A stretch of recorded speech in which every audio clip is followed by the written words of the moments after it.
I hang out right here homiletically because in a real sense, I've discovered that life can take the fight out of you. No, life can take the heart out of you. And if you are an opponent in the boxing ring of life and you stare at what is across the ring as something that is overwhelming and has a track record that is terrifying, it's enough to take your heart out. What you see, what your mind thinks, and what your heart feels will cause you to become discouraged. No wonder our ancestors during the long night of the most evil expression of enslavement in the history of humanity would sometimes sing, "Sometimes I feel discouraged and think my work's in vain." Understand, the word discouragement is interesting both in Hebrew and in Greek. In Hebrew, my sisters and brothers, the word discouragement means to be internally broken or internally shattered. But in the Greek, the word for discouragement that we see right here in verse 16 of chapter 4 of 2 Corinthians is a word that means to be emotionally exhausted. It means to be worn down and worn out. It means to be downright tired.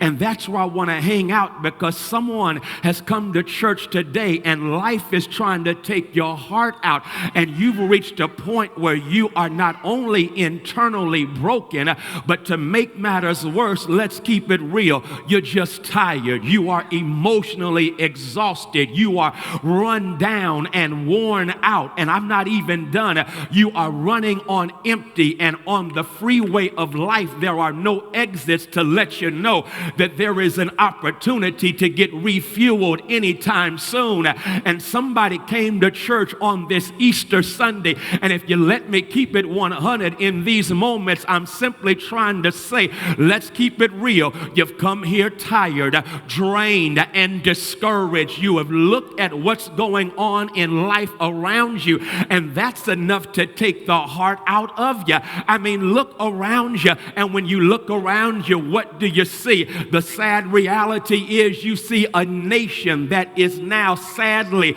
deceived and distracted by bombing that is going on because of a president who in a real sense knows how to manipulate the minds of a country that is so caught up in its insecurity that it needs its weaponry to affirm who it is. And as a consequence, we are now being victimized by weapons of mass distraction. And as a consequence, instead of dealing with the fact that we have a Russian elected president, instead of dealing with scandal after scandal, week after week, we now have our focus on bombs going off over in other countries. And the sad reality is he tries to be slick and talk about how his heart went out to precious little babies. Well, why don't you let them babies from Syria come to the United States of America? If you're so concerned about children, then why is it that our nation can find the jersey of Tom Brady faster than we can find black and brown girls in Washington, D.C.? If you're so concerned about children who are messed up, then why is it that you haven't done anything in light of the fact that 3 years ago, my sisters and brothers, those girls from Nigeria were taken? All of that I see is enough to discourage me and take my heart out. And somebody came to church today, and let's keep it real, everything around you, if you're not careful, it will mess with your mind and take your heart out. And that's why Martin Luther King Jr. was feeling discouraged on one occasion. It was during the Birmingham campaign of 1963. He had gone back to Atlanta to preach on Sunday at Ebenezer, where he co-pastored with his father. And while at home in Atlanta, Dr. King gets word that the hotel where he had been staying in Birmingham, Alabama, had been bombed. He calls his brother who was there in Birmingham, and when he calls his brother, he, my sisters and brothers, is so upset by all of the turmoil that he hears in his brother's voice. His brother appears to be heartbroken and devastated. He is internally broken. He is emotionally exhausted and weary. And Dr. King began to take that upon himself.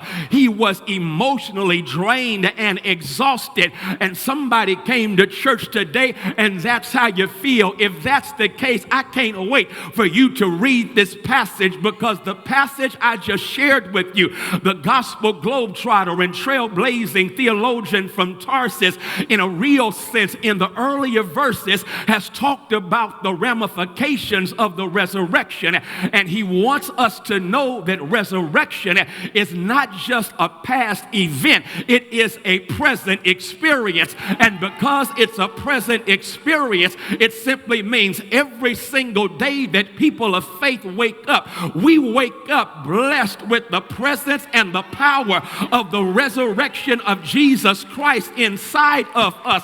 Now that was your shout bomb that you just missed, because there's enough hell that you're going through that is designed to take the heart out of you. But if you just remember that the same power that raised Jesus from the dead is the power that now dwells inside of you, you've got access to that kind of power. I know you're tired, but you've got resurrection power that's ready to be released in your life. I know you're worn out and run down and you're running on empty, but hold on, because resurrection power is so awesomely powerful that God will give you strength that you did not know that you had.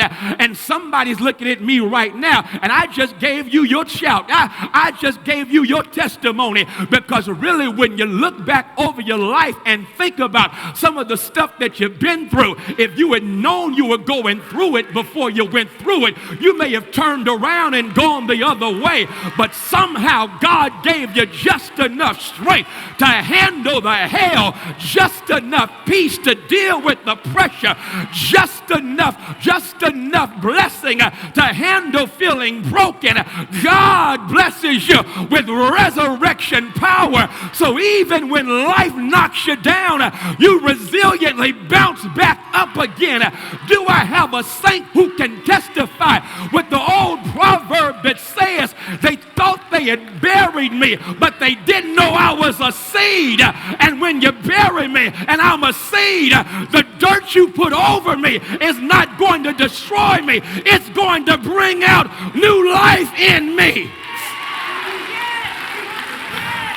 Oh, hallelujah.